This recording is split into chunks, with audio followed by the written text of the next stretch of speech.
Rätt upp dig. Super. Vad bra. Jag är mer nervös över hundarna. Ja. Bra. Innerskänken till yttertygen. Rätt. Låg hand, spänn magen.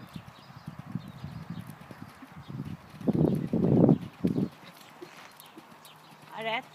Ja, rätt. Tryck ner handen lite. Tryck ner. Rätt rider.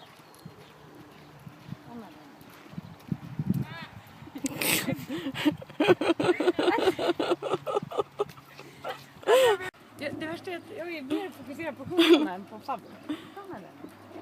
Kan inte de bara ligga i skuggan och vara snälla?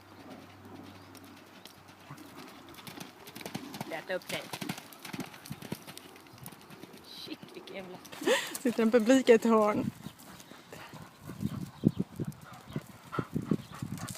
Snyggt.